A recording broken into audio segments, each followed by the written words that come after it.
What's he building in there? What the hell is he building in there? He has subscriptions to those magazines. He never waves when he goes by. He's hiding something from the rest of us. He's all to himself. I think I know why. He took down the tire swing from the pepper tree. He has no children of his own, you see. He has no dog. He has no friends. And his lawn is dying. And what about all those packages he sends?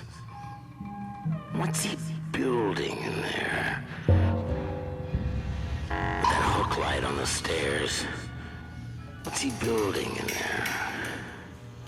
I'll tell you one thing, he's not building a playhouse for the children. What's he building in there? And what's that sound from underneath the door? He's pounding nails into a hardwood floor. And I swear to God I heard someone moaning low. And I keep seeing the blue light of a TV show.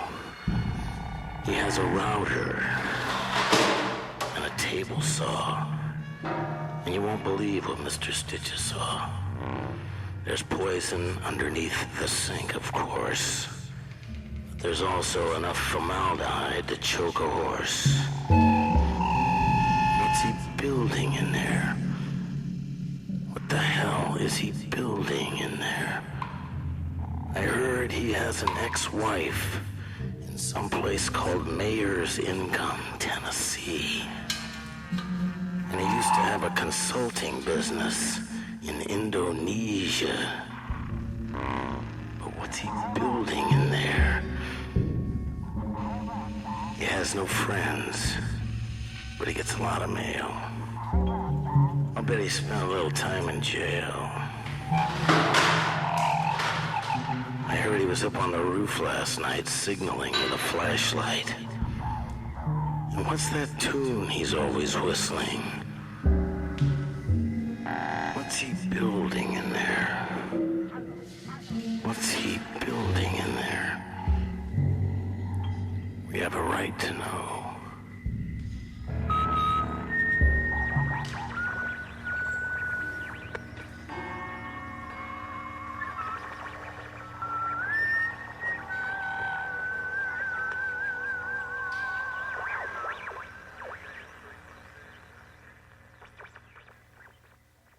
Okay, so this is what I was building. It's a dual axis wire straightener.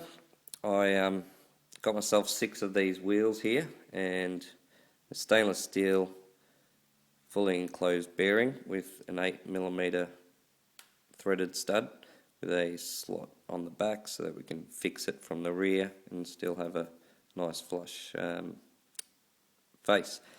So I got 6 of these. I got myself a scrap piece of aluminium and drilled and tapped a whole bunch of holes into it so that I could fit all 6 of my wheels in different configurations and figure out the best way to do it. So just have a bit of a play around. Once I was happy with that, I did a bit of a sketch and got my materials together. So I've got a piece of 80 by 16mm aluminium flat bar, and I got myself 3 high tensile set screws and a bunch of these hard plastic spacers, I guess you could call them, and they're going to fit over the top of that shaft just to space the wheel away from the flat bar a bit more. So after all of that testing and drilling and tapping, this is what I've come up with. It should be capable of handling heavier gauge and lighter gauge wire. The input will be on this side here. For heavy gauge wire, it'll come in around the back of this one, over the top of that one, around the back of this one, underneath this one, over the top there and out through the bottom. And for lighter gauge wire, we'll just come straight in on this side of the wheel and straight over to the back of that one, underneath there and over the top of this one here. We won't be using this wheel or that wheel for the lighter gauge stuff. I found that just the tension alone in the system with these two wheels and just that small radius here and here and here and here is more than enough to straighten lighter gauge stuff. So I find that works better for the light gauge and this method for the heavier gauge wire. So I've got here an old winding from an old transformer. So you can see when we pull that off, we've got a lot of kinks in this thing. I'll bend it all up as I pull it off here. Pull off a decent length. Just sit that down and I'll just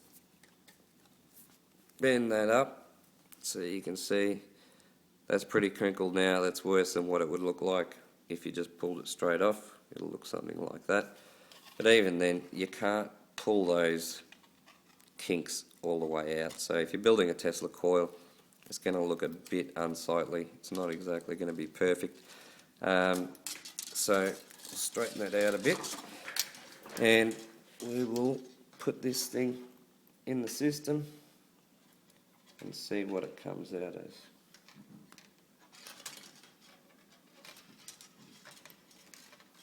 Okay, now I don't have guides on the input and output yet. That'll come in the next stage, which I'll explain in a minute, but we can still run a section of this through.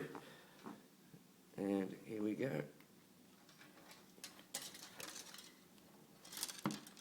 There we go. Let's just pull a small length through by hand, and you can see that is pretty straight. There's no kinks at all in that wire, and you can see the other end of the machine here all bent out of shape versus the straight end. So it works pretty well. I'm pretty happy with it. So the next stage of this project involves mounting this base plate here using the 4 pre-drilled holes onto a much longer length of this stuff here, which is a piece of 120 by 40 aluminium extrusion.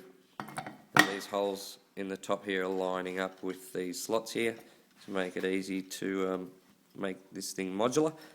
And on the front end I'll probably have some sort of guide for the wire to come in, same as on the back side, and further up on the back side from the wire guide we'll probably end up having some sort of motorised winding rig.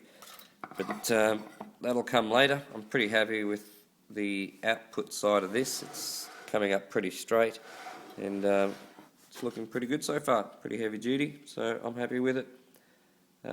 Please subscribe, leave comments. Thanks for watching.